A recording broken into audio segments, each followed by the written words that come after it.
The players shake hands here. Hands are being drawn. All right, so I believe that Nets won the roll and is going to be going first here. You can tell that by the phase indicator there at the top. Excellent there.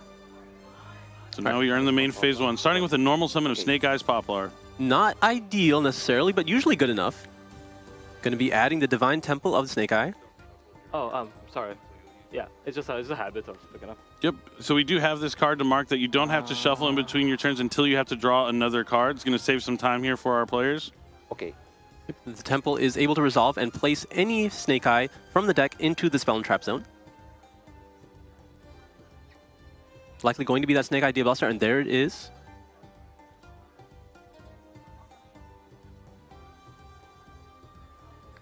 Activating original Sinful Spoils. He had already drawn it. That's an interesting hand, starting with Poplar and Sinful Spoils. 2 cards that you normally search out of your deck. Certainly. And now the original Sinful Spoil is going to spell summon Snake Eye Ash. The card is limited to 1 here this weekend. Okay. Going to be able to add another Snake Eyes Poplar, which is able to use its other effect to special summon itself from the hand when it's added from the deck. So the FNL list for this event is based on the previous FNL list, not the one that currently has Snake Eyes Poplar Limited. So this is fine for this weekend. Going to send 2 monsters to the graveyard to summon Link to Moon of the Closed Heaven. That is a Light Fiend. Yep. Can't forget that Poplar uses its effect when it's sent to the graveyard to place that Snake Eye Diabolstar back in the spell and trap zone, so it still has its effect to summon itself. Yeah, the interactions with Snake Eyes Poplar and Snake Eyes Diabolstar are excellent. It makes sense, right? Like in the pictures, it's like the same guy. Then he's going to tribute off Fiendsmith Requiem to special summon Fiendsmith Engraver from the deck to the field. Requiem effect? Okay. The Requiem is going to equip itself from the graveyard to the Engraver here. Now I know what we're not going to see. Necroquit Princess. Not legal here. So this is one of those points where things are going to diverge a bit. Also, I believe we're at 5 summons now, just in case that matters. Yep, and now he's going to use Snake Eye Ash to send the 2 cards to the graveyard to special summon a Snake Eye monster from the deck or hand. Okay. Looks like he does have Snake Eye Oak in the hand, so he just summons it. A little bit of an awkward hand here for Gabriel Nets, having a lot of the pieces already. But I think, you know, as long as it functions out fine, you can't really complain. Yeah, so by divining things based on what he's done so far, his hand was Oak, Poplar, Original Sinful Spoils, and then a couple cards we don't know about. That is an awkward hand for sure. Just thinking here. Okay. This is a fine position to be in. There's still no interruptions from Ginga so far. No Nibiru just yet. Going to send Snake Eye Ash and Fiendsmith Engraver to the graveyard for a Link 2, it looks like maybe. Yep, going to be able to go into the IP Masquerade, link it away, putting it in the graveyard for later. Going into Celine with the Snake Eye Diabolstar as the spellcaster, being able to summon it back because there are 3 spells somewhere. Sorry? What's the spells? 1. So it's 1, 2, and then the original. That's 3. Don't forget that those cards that are in your spell and trap zones are considered continuous spells. Not always that case for all the themes. Centurion in particular makes them traps instead. And as Dro mentioned, this is using the previous TCG Forbidden Limitless, so Appaloosa Bow the God is still on the table here at the World Championship. And now he'll be insulated from, I believe, 2 monster effects. You mean that with 2? Indeed he did. 1600 attack there for the Bow of the Goddess. Flamber. Oh, sorry. Flamber's effect.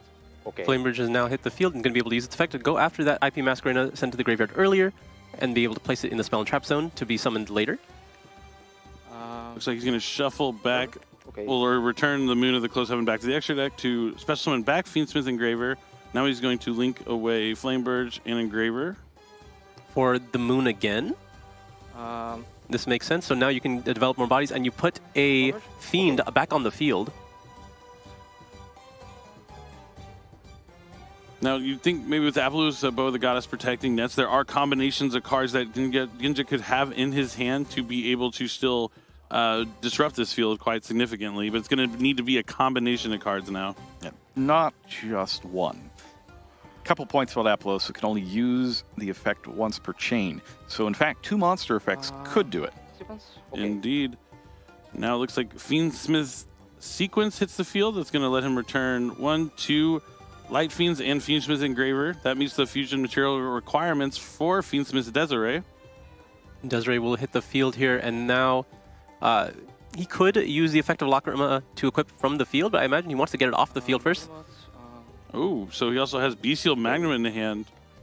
That's a really cool Bestial to have in your opening turn because you can summon it, use it as a free monster on the field to use as materials, but you're also going to get the Bestial like Druisworm to replace it there at the end phase as well if you do play, which you can only assume them other Bestials potentially. Okay. So Promethean Princess hits the field next. You can make that with any effect monsters, not just fire monsters. So that is what it summons. So this was a really effective play here, putting the Labrynth in the graveyard, and now the sequence will be able to put on the Desiree. So now, and now he's going to use the effect of Desiree to negate the effect of the Bestower. So now you are no longer locked into fires, and you can link them away into Nightmare Griffin. Ooh. So that's going to prevent the use of effects by non-linked monsters. That is quite the formidable field. So linked monsters are anything that a blink arrow is pointing to. Which is currently everything.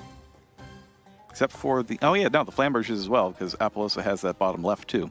Yeah, I really like the being able to utilize those awesome arrows from the Appaloosa Bow of the Goddess to really show off this Nightmare Griffin. Not something we see a lot often in this Fiendsmith Snake Eye strategy. And even when the IP Masquerena comes back to the field, that Griffin is pointing left and right as well, so that's going to be fair game too. Excellent point there. Now it's up to Ginja. We'll see how he's going to deal with this field that Gabriel Nets has presented him on the first turn here. He is playing Fiendsmith Labrynth, as we can see, so going to be interesting here. Not going to be a typical deck, which could catch Nets off guard. Oh, There is a Lava Golem going to be able to easily answer some of those powerful effects. Oh, That's and it's tough. nice too because it strands the Griffin there. Now there are no linked monsters on the field. This could be huge for Ginga here, He playing can't- into his own Griffin. Yeah, he can't use the Flame Bridge to bring out the IP. He does still have the Divine Temple of the Snake Eye, though. That could be useful. Yeah, he's going to have to right now put it right between. So he will be able to move that to the zone that Griffin is pointing to. Now we do have linked monsters. Still a fine position. The Lava Golem locks Ginga out of his normal summon for the turn. I don't know if I had Lava Golem round 1 of the World Championship on my bingo sheet in game number 1, but I'm excited to see it here. Okay. So linked monsters are pointing to or pointed by a link arrow. So good. Ginga's Okay, gonna we're attempting to go into the end. Yeah, well, likely this IP Masquerena is going to use its effect, link away, I imagine, with the Flame Bridge. Does Yep. seem to be the case here. Try to get all the follow-up that you can here, and I think I know what he's going to summon. He has a couple of Link 2 options here. Potential Link 3. But it looks like it's going to be that SP Little Knight. He's going to be able to banish a card, as well as get the Flame Bridge to summon back his monsters from the graveyard. SP Little Knight, probably one of the best cards released in recent times. Just absolutely incredible. And that's going to Hit banish. Welcome Labrynth. Huge, getting that Welcome Labyrinth. Ginga was able to crack the field fairly well, but he needs to start playing his own game, and Welcome Labrynth was one of those cards that will help him do that. Going to be cut off here from the SP Little Knight. And the SP Little Knight having that same kind of arrows as Griffin pointing to the sides, he's going to be able to use all of these monster effects. Yeah, really great positioning from both players here, just Nets taking advantage of everything that he can. Now, important to note here, because there are no more arrows for Ginga, he's not going to be able to use any special summon effects, if any come up. Okay, so still in the main phase. He's going to activate Welcome or Labrynth. I know you're a big fan of Labyrinth. I am a big Jerome. fan of Labrynth, and I like how he held it back here. So even though he lost the Welcome Labyrinth, he didn't lose the one copy of the field spell.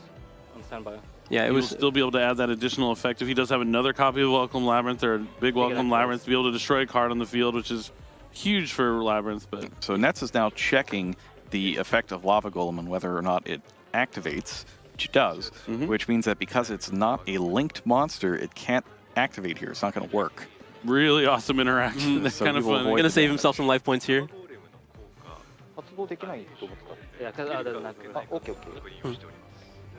no damage, okay. So, Yep, no damage. We can move into standby. Looks like Ginja is thinking here in the standby. I wanted to. There's several powerful Labyrinth or trap cards in the Labyrinth that he could use right now. That's one of them. That's one of them. That's what I was thinking. Effectively removes the Link monsters, but still leaves quite a good amount of monsters for Gabriel Nets to just flip back up. Yeah. And so he actually gets rid of nothing here. because those monsters will be returning to the field. But he did activate a normal trap card, a non-Labrynth, which can summon from hand or graveyard. Well, it'll have to summon from hand. Mm-hmm.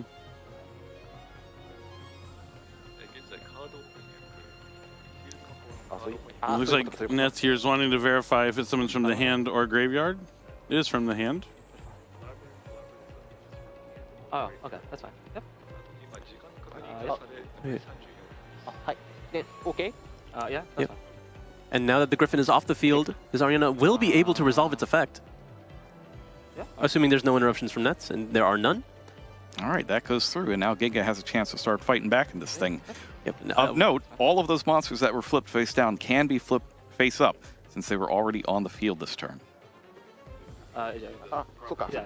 Nets in a demanding position right now, but there is still one Hand set on for Ginga. Could be anything. Okay. That's fine. If you did add Lady, or yeah, it was Lady to the hand, I believe, Mhm. right? Yep. Going to be able to protect itself from, because now a Labrynth effect has been activated, he's going to be able to summon it at any point this turn. Depending on what that spell and trap is, it could be very impactful. Flip some. And I imagine Nets is going to try Flip some. to eliminate all variables as quickly as he can. Effect. Now, Mimicles aren't legal, but we're seeing a lot of flip summons here. Fine. And it's a little tough. So the Lady Labrynth is now summoned. Nets wants to use Promethean Princess here. He will have to target the Ariana. Poplar But going after the Poplar is also extremely strong here. You're going to get access to that Snake ID Bellstar again. Poplar effects. The gift that keeps on giving there. Let's see if there's a response. Another copy of Destructive Druid Karma Cannon. Ooh. Those monsters won't be able to be flip summoned again, and the princess will probably be going to the graveyard. I'm honestly a little shocked that he flipped them all immediately. He could have taken his time on it, like, you know, as many, only flipping up the ones he needed.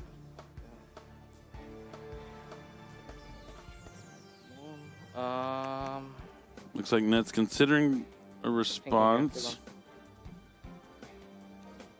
That's fine. Effect. Yeah. Now he's going, since he didn't, that's why Ness was thinking, if you can chain That's a something buffer to cut now. off the trap, he won't be able to use Lady's effect to set a trap from the deck. I don't remember. Yep. Is it And one- Nets is questioning right now whether or not the card's once per turn, but believe it or not, it's not. Many powerful effects like this are, but not this one. Didn't get to quite see the trap that he said. It was a big welcome Labyrinth. Okay, I was like, that. If I had to guess, that would be the one. You got to get into your engine somehow. And the Snake Idea Bellstar hits the field again because of the effect of Snake Eyes Poplar. Able to special summon itself if he chooses to. Now, Nets' extra deck is pretty depleted. Only like 6 or 7 cards left there. We'll have to see how he's going to navigate this. But no more activatable cards from Ginga at this point. Every card is known. He has no cards left in hand? No cards in hand, and everything on the field is like, even though they're face down, they're essentially face up. Effects. Okay. So Dia Bellstar is going to come forward to the monster zone by placing a fire monster there in the spell and trap zone. That'll be the Flamberge Dragon. Now, there has been no normal summon committed here from Gabriel. Now we know that he got back that Ash off of Oak. It's a strong normal summon, even at 1 copy. Yeah, I mean, Snake Eye Oak being able to add back to your hand or special summon is incredible, especially when the limitation of Snake Eye Ash, you're going to want to have to be able to recycle those resources. It's not going to be able to add anything, though. There might not be any copies left in the deck to add. But just being able to use its effect here, sending itself as well as a Snake Idea Bellstar, or is he going for a Link Summon? I think he's actually going for a Link Summon here. Back into Moon of the Close Heaven. The third time it's come out this duel. Putting in a lot of work and none of it's with her effect. That's going to immediately be linked away for the Link 1 Fiendsmith's Requiem, tribute away for Engraver as we saw in game number 1. I believe Gabriel is looking for the effect if he can target a face-down special summon monster. Like, Equip the Pretty sure it's any monster, maybe.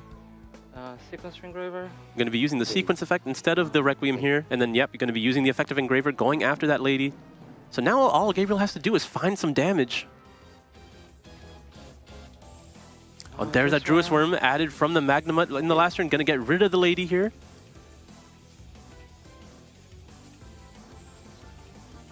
Going to be able to link away these two. They were 2 level 6s, so we had a couple options there. But Certainly did. Only 5 cards remaining in the extra deck. Looks like he's going for Hida. well, it was a light and a dark, so Oh, okay, yeah. We're gonna go going into Nightmare Phoenix. Phoenix. Gonna discard the Poplar here. to be able to go after that big welcome, and then use the effective engraver, putting back the sequence, and then linking those two away, potentially into a link 3 here. Or no, back into the sequence. Okay. Gonna use its effect. I mean, that's a big part of the Fiendsmith cards. They just keep recycling the light fiends to be used again and again.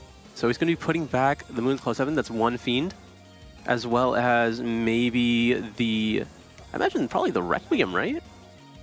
Oh no, go back with the engraver. Looks like he is going to be summoning, based upon those materials, is going to be Fiendsmith's Lacrima. And Lacrima's going to use its effect. Oh, this makes so much sense. He wants to keep the Requiem in the grave because you already used the effective sequence, so he can summon back the Desiree and still have an equip for it. Okay. Battle phase? Okay. So 36. Okay. Looking like this is going to be enough damage to wrap up game number 1 in Gabriel Netz's favor. So And if he's just a little bit short, the Fiendsmith Lacrima does do that extra 1,200 points of effect damage if it is into the graveyard just by shuffling back another light fiend. 800, right? Yep, he's confirming he's at 800 life points. All it takes is a link summon here.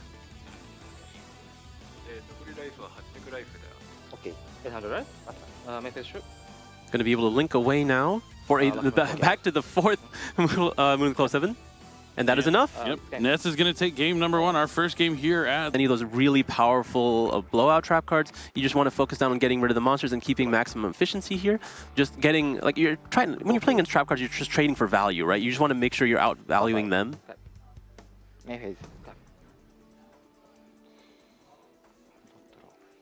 Right, and considering his options here as he gets to start game number 2, going to be normal summoning. Is that Ariane? Yep, that is the other one. Yep. It's going to send a Destructive Daruma Karmic Hand to the graveyard to try and special summon a level 4 Fiend from the deck. And it's going to resolve. Very similar to Summoner Monk, but for the Labrynth strategy, discarding traps instead of spells. Also a reasonable attacker as well at 1800. Definitely. On this, if you don't mind? I know it does. Okay. Yeah. And That's the way to do it if you want that translation. Let him continue playing. Just make sure you know all the effects. Make sure that the second effect, there's usually an effect with the Ariana, like when a monster leaves the field by a trap effect that gets to do something, just making sure he knows exactly what that is. Yeah, especially because I believe that one, like Ariana, it's locked to one of those per turn. I don't think Ariana is. I think you can use both.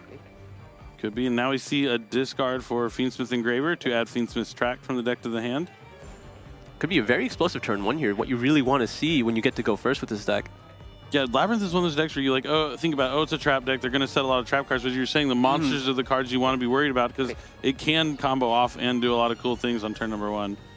So he added the Fabled Lure, and then Fabled Lure was being discarded by Track. Since it was discarded, it can special summon back to the field. Going to be immediately linked away into that Requiem. Requiem's going to use its effect. No responses from Gabriel up to this point. We've seen so far that Ginga's deck is built a little bit more so to deal with the board after the fact, but I imagine Gabriel playing Fiendsmith Snake Eye, that deck is generally more focused on making sure your opponent's strategy doesn't go off. It wants to try to disrupt their plays on their turn as they're going, but we see nothing of that sort so far. I really like the addition of the Fiendsmith cards to the Labrynth strategy. It's kind of notorious for not having a huge amount of early offense, and that's something that the Fiendsmith cards provide in spades. Yeah, like, not only is it early offense, but it's offense throughout the rest of the game, because as soon as it's set up once, it's set up forever. Right. Yep. Maybe even just getting 1,200 a turn from Lacrima is good enough. I mean, it was good enough with Satellar Knight Alsam all those years ago. Just keep bringing it back with Driver. Yep. I remember those days. This is something we haven't even mentioned yet, just the power of the Fiendsmith cards in addition to the Labrynth cards, the synergy of just being able to access some of your powerful trap cards with the effect of Beatrice. Oh yeah, Beatrice, really cool card in Labrynth strategy. Oh, we also see a piece of the furniture there. Okay. Gonna discard Bestial Druisworm to set a Labrynth trap from the deck. That's a great point on Beatrice. Sends any kind of card to the graveyard, as we've seen in some of our previous events where it set up the Nightmare Archfiend's transaction rollback combo a little bit before. That was quite scary. I mean, anytime Beatrice touches down, it can be frightening, and he's going to go ahead and use the effect here. Let's go ahead and see what he's going to send. Is it going to be something like transaction rollback? So this is in the end phase, I believe. Yeah, trying to play around some potential interruptions from Gabriel here up to this point, even though like if Gabriel had been saving them for the Beatrice. 40. This is big welcome, right? Just trying to play as proper as possible. You're not playing tight, so there's limiting any amount of mistakes that you can make and making sure your opponent can't capitalize on it. Those small things, right? Wait, stop. Yeah. Drop. Right. Gabriel is going to enter his draw phase. Stand by. That was a lot of stand by. spells. Looking at it. Oh, and there's a power sync stone. That's a cool one. It's very kind of similar to skill drain, right? But No response. you have to Yeah. have 2 monster effects that activated before it can turn off monster effects. Yes, it gets counters every single turn. Once 2 monster effects is activated, that it has a maximum of 2. Monster effects cannot be activated, and monster effects on the field are negated, and it resets every turn. And this is really strong because he's going to get 2 Does it- monster does it effects gain a right counter here. already? One for Beatrice and then one for the Lacrima afterwards. I wonder I how think much of that one was is on planned. top, That has to be something that happens so consistently in this deck that you just know that you're going to immediately have a semi-skill drain by just resolving 2 of your powerful effects immediately. I think if that you've is. got, if you've got an engraver and a power sync stone, you've got it. Yeah. I think that was definitely according to plan here from Ginja. This is his game plan going into it. Oh, so he has Metal Tronus. I What a- like it. It's I like it. Such a good card. It's a quick play. Legacy of Destruction. Yep, and so he's going to be able to target a monster, and he can special summon a monster of the same type and attribute. Or has to have either One the of the same 3, type and attribute, or 2 of the 3. 2 of the or 3. the attack and attack and defense. It might just be attack, but you can special summon a monster with 2 of those 3 stats. From your deck or extra deck. Yep, negates both of the monster's effects and banishes them face down. If it's the same If it's the monster, same you can card. banish them Oh, face it's the down. same card. Yeah. A lot of the times it is. Especially with something like Beatrice. But that could be game saving for him. It is. Well, in this case, it's going to get Beatrice off of the field so that it'll resolve successfully. Oh, the big welcome, yep. Oh, so he gets to send the Black Coat last to the graveyard. That's an excellent card. Now a lot of options for both like the transaction rollback. We have the big welcome that could use its effect because the lovely is on the field as well. Okay, only 1 effect so far, so he Good still looking has. duck. Change. Oh, and then we're going to use a bunch of effects in the same chain, This which. is negated, right? Because this is going to be on 2 counters. Ooh, how does that work? I mean, Does it you can apply activate immediately right? in the middle of the That's chain, fine. 1, 2. or does it happen Yeah, at the end of the okay. resolution? So this goes We'll have to to pull up the counters card now. text here on Yeah, Power and then Sync it doesn't Stone. resolve. Okay. こうエフェクトでtake that. I'm telling to him it doesn't resolve because the Power Sync Stone has 2 counters already. いやカウンターが乗ってないからまだ1のはずですカウンター2つじゃないです So the Power Sync Stone says that each time a monster effect is activated, place a Spellstone counter on this card. However, the activation... So the effect of... The activation has to be successful. If the activation is negated, then it doesn't get the counter. Right. So you place the counters at the time that the monster effect is resolving. So once it gets to 2, you can't activate the effects of face-up monsters on the field, and the effects of face-up monsters on the field are negated. So what you want to do here is you want to have it so that the lady that's on the field is the second effect, the one that causes the second one to be placed on the field, so that your effect in the graveyard still resolves. I see. And that's Seems what to he's be- doing here. Yep. Yeah, but he played it properly. He knows his cards. And just a heads up about the time clock. I do think the time clock might be for just the regular round of time. Feature match is on their own time clock, so they may have a few more minutes than what appears on the screen here. Yeah, so don't be shocked if you see the clock update in the near future. Yep, just like that. All right, so it looks like Fiendsmith Tract is up next. Going to be able to add the Lurie and discard it, special summon it, because its effects are not negated in the graveyard.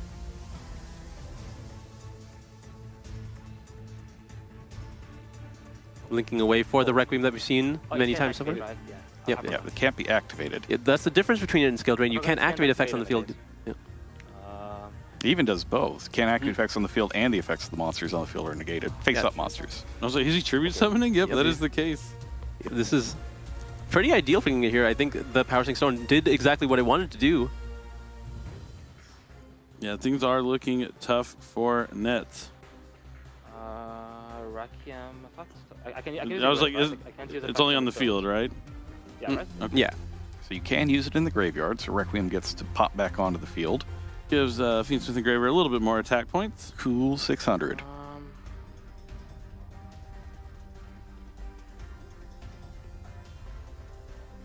Nets thinking about his next move. So trying to figure out what you're prioritizing removing at this point, because as soon as Ginga gets his turn again, the Power Sync Stone does reset, so it no longer has any counters on it. So he has 2 monster effects that he gets to take advantage of before there's anything turned off. Oh, looks like we're going to be using the original, sending the Requiem here.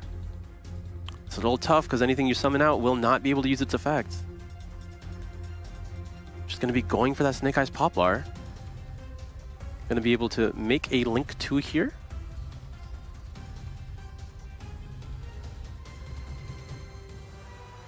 Looks like it's going to be Hida, the Fire Charmer.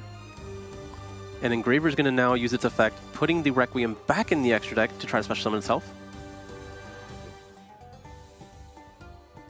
Battle phase. All right, going straight to battle. The monster effects are power sunk, as it were, and now he is just going to have to play some good old-fashioned beatdown. So 1850 does beat 1800. Ginga checks his graveyard real fast. He's got plenty of effects to activate in there. Yeah, at some point, the Big Welcome has not been activated this turn, right? It has. Yeah, It has. was. Oh yeah, yes, it was chained to summon the to bounce the Beatrice, correct? But he does have the Black Goat laughs As well, in there yeah. from the Beatrice and transaction rollback as well. Yeah, but I don't think he's feeling any pressure to do anything right now. He just gets to go immediately to his turn. Yeah, this game is feeling a lot better here for Ginja than game number 1. Nets does have 1 card in his spell and trap zone. Play back to Ginja. Now, I imagine Ginja wants to take advantage here of his effects before he's locked under his own Power Sync Stone. Yep, he's going to be activating the effect of Lovely, setting that Daruma Cannon. That's putting 1 counter on the Power Sync Stone. So 1 more effect. It looks like we're activating Transaction Rollback, are going to be copying the effect of Big Welcome Labyrinth. Half of that, so It's going to be an expensive activation, going to cost half the life points, but totally worth it. Half 17 or 7350 is what? 3625? I believe 3675. Yep. 3675. I'm glad you guys are here to do it so I don't have to. 7.5. Oh, that was Oh, me. just wait for the cannon. Yeah, I was doing the simultaneous equation cannon with Mike at YCS Sacramento. I was letting him run the numbers, and I was there to enjoy the ride. Yeah. I don't even know if that's a card you'd play in this particular tournament, though. Probably not. Yeah, it's a little more niche. Oh, so now he's using. 9 You got Cook Lock, right? Just confirming here, because the Power Sync Stone was already at 2 counters when the lady would attempt to activate its effect to destroy, it will resolve negated. The second effect was what? The first effect was lady placing face down? Yes. What did you shuffle back? What left? Oh, the second was sequence. So he puts back the sequence to summon Fiendsmith Engraver from the graveyard. Every time I say that line, I'm like, how many times am I going to say that? Oh, you should get ready. There's plenty more to go. It looks like we're going to battle phase, taking out the Engraver with the Lovely. Ginga gets to take it slow here. He's not feeling any pressure to do much more than that. Battle phase end. Okay. Going to main phase 2. Okay, gonna be able to use the effect of Lady in the hand. Main 2 end. Okay, trying to end main 2 here. Let's see if there's anything used from Gabriel. Doesn't seem so. Power Sync will be able to reset here. Yeah, not quite as draining as Skill Drain, because you at least get a couple effects potentially, but obviously with so many different effects as we saw like on his first turn, there's ways to get those counters on before your opponent can get a monster on the field. Yeah, honestly, it feels a lot stronger than Skill Drain when you're able to use it like this. Nah, I don't know about stronger, but similar at least. I mean, it stopped a Requiem. That Skill Drain can't do that. True, true. There are definitely differences in between the two. Yeah, not being able to activate an effect is way different from all effects being negated for sure. It does both. During the standby phase, we can see the big Welcome Labyrinth effect from the graveyard activated. Put that Hida back in the hand, or in this case, the extra deck. And that's going to be able to trigger the lady. That's 1. No response here from Nets. He's going to lose a card. Let's see where he goes. He's going for the hand here. Let's see what he hits. Oh, it's the Poplar. Ooh, he hits Poplar. That can activate in the graveyard to come back. Nets does have original Sinful Spoils in his graveyard as well, so he's going to have some plays here this turn, potentially. You just got to keep that second counter off the Power Sink Stone. Yeah, so this is tough because it's not just the monsters that activate on field that put the counter on Power Sink Stone. Also, this Poplar, if it were to come back, would place the second counter. Oh, that is really good to note, because it does only stop the ones on field, but to get the counters could be anywhere. Right. Yeah. That's very key. Yeah, it doesn't look like he's opting to use that effect, but he's going to use the effect of original here, putting a Poplar back on the bottom of the deck and adding to hand maybe Snake Eye Ash? Or I don't know. It could be like really any Snake Eye here. It looks like he is eyeing Snake Eye Oak. Yep, Snake Eye Oak is a very strong one, able to potentially summon back that Snake Eye Poplar that's already in the graveyard.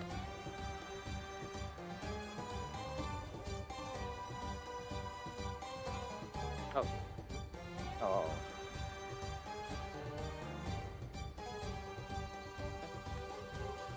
Main phase 1? So I guess Nets is not going to be going back into the deck this turn. Confirming that we are in main phase 1 after using the effect of original. Okay. Effect. Yeah, okay. So this will be the second one when it resolves successfully. Shuffle. Okay. All right, going to summon Fiendsmith Engraver back to the field. Oh! Shut up.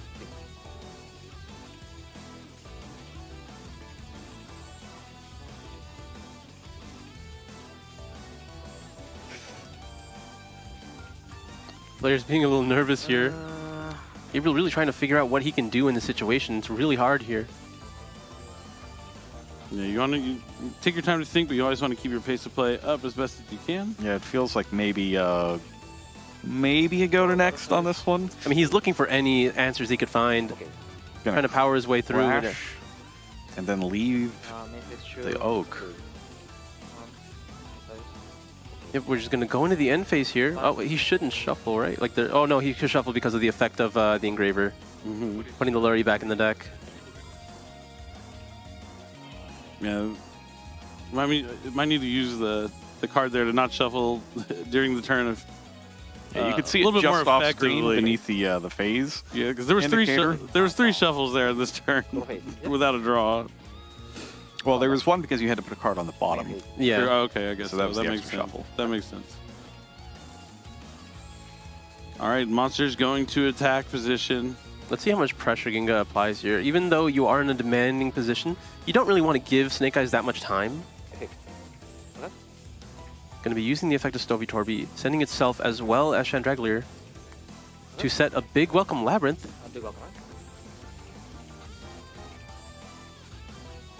Big Welcome Labyrinth, notably, is at semi-limited for this event, as it is semi-limited in the OCG. Interesting. It is a really good card. All right, now we're going to battle. Engraver's going to attack over Oak. That's just 900 points of damage there, and these other two monsters are quite large. It's 28 and 29, or 29 and 30. 29 and 30, I think, so leaving them at 100. Just one Requiem equipped short of game here. But he might still... Oh, it was this Power Sink Stone up. Probably not going to be able to finish him off with something like Lacrima or something during this turn. 100. Well, Lacrima does also activate in the graveyard, but it's just a matter of getting to that point. To it with, yeah, If there's a tract in the grave, you never know. True, he would just need to get another Light Fiend onto the field. Nope. Just going to leave him at 100 points past the Nets. Let's see if he draws anything that's going to change the outcome of this duel. I believe in the heart of the cards, but I don't know if he has anything that's going to bounce him back into this game. The time is starting to run down here.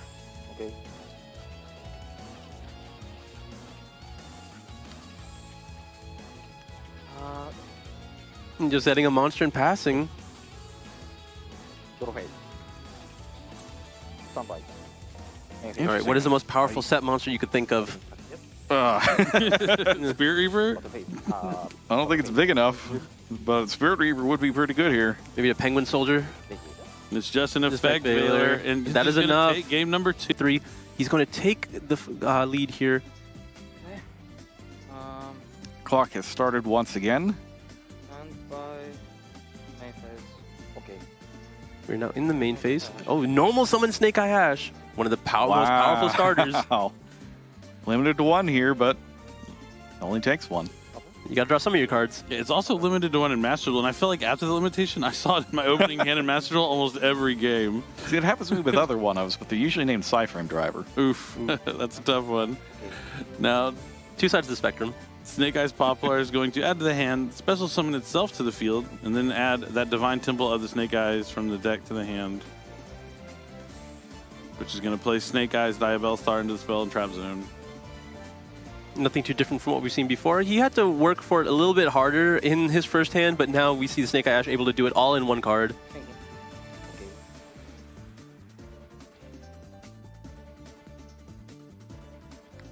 Oh, and there is also a wanted. Not choosing to use that in the draw phase, trying to play around something, some other points of interaction here, but like using it now to try to understand what potential interruption Kinga has. That's also a one-of in this tournament, is not wanted. That's where I was about to go with it. Definitely an excellent opening hand from Nets. He's going to summon Diabell Star, the Black Witch, by sending Effect Veiler from his hand to the graveyard. It's going to let him set original Sinful Spoils of the Snake Eye. Okay. Just keeping track for my own sake, there are now 3 spells accounted for.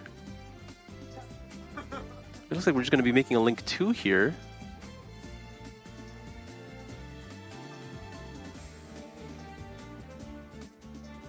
Oh, into IP Masquerena? Okay. And then using the effect of Poplar to put itself back in the spell and trap zone. Interesting. Going to send IP Masquerena and Diabell Star, the Black Witch to the graveyard to link summon the Link 3 Celine. Okay, choosing to use the IP Masquerena now rather than saving it for later in the turn in case you need a generic Link 2. But just going to be able to bridge that, link away with the Celine, and we're going to be making another Appaloosa here. It's the original Starlight one, too. It's a nice-looking card. Very beautiful indeed. If there's anywhere to flex, it's going to be the World Championship. Original is going to resolve as well, sending the Poplar to summon that Snake Eyes Oak from the deck. Snake Eyes Oak is able to, looks like it's going to special summon the Poplar from the graveyard, and then the Snake Eye Diabell Star is going to use its effect to place the Snake Eye Ash back in the spell and trap zone and summon itself from the spell and trap zone. And now it looks like we're going to be making another Link 2 here. I feel like it's going to be a pretty familiar face. Yep, it's Moon of the Closed Heaven. Just going through the motions here, linking the Fiend into the Requiem. Requiem able to use its effect here. Special summoning out Fiendsmith Engraver. Activate. Requiem? Okay. Oak uses its effect, sending itself as well as the Fiends with Requiem to special summon out Snake Eyes Flamebridge. Flamebridge can now go after that IP Masquerena that was sent earlier, but now we're going to lead with the Wanted here. Get a draw before you make any more decisions. This is when I like to use Wanted, is once I get that Flamebridge Dragon out of the deck, it's not something you want to draw off of your Wanted draw. Yep. I think this is probably where his plays could branch out a little bit more as well. You could see how he uses his extract differently depending on the cards that he draws, tries to figure out what it is that he needs to prioritize.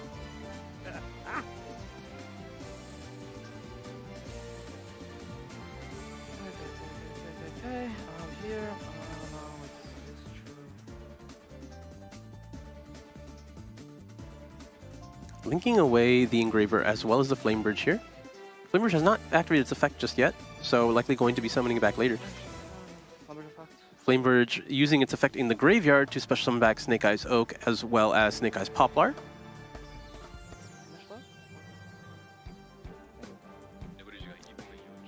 So how many Fiends has he got in his graveyard? He's got enough, right?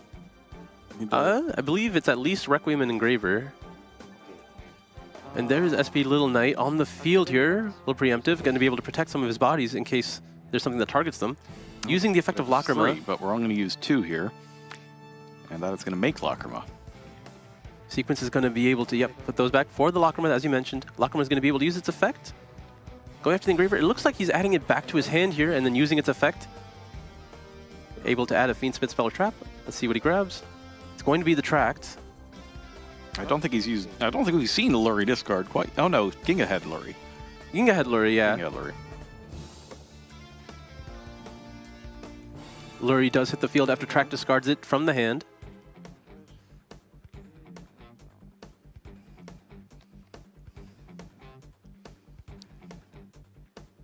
And that's taking his time to consider his next move carefully. You don't want to make an illegal move at this point. Looks like we're going back into Moon's Close Heaven, linking away the Lakrima as well as the Lurie. And Lakrima is activating now. Gonna go ahead and shuffle back the Lurie. Yeah. 12.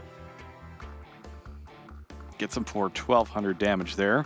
Now this is where you drop the Gores. You get the Gores effect Valor combo here. Graver. Barrel behind the door from the hand, that would be nice also. Oh man. Engraver gets to use this effect, puts stuff on the field. Now the Tract is going to be able to use all 3 of those Fiends on the field. Yeah, we don't see the Tract graveyard effect used too often, but it lets you just polymerization basically infuse your Fiendsmith cards for Desiree. Now Sequence is on the Desiree, so it's no longer able to be targeted. And now finally there's a Bestial Baldrake at the end of all this as well. Going to be able to go after the Selene. Baldrake's a tough one too with that summon negation effect. Never mind, it's going away. Oh, we haven't gotten to Promethean Princess yet. That's true. We still have access to that Flamebridge in the graveyard. Flamebridge's going to be able to use its effect here. Putting back that... Oh, SP Lil Knight, because IP's already used. We're negating... We're seeing this cool interaction where Desiree can negate your own Promethean Princess, since it is part of the effect that locks you into fire, and now he can link summon something that's not fire, but still links into a Nightmare Phoenix anyway, which is kind of funny to me. That might have just been like the last thing he could have possibly used. Yeah, he's used almost the entirety of his extra deck in this combo here.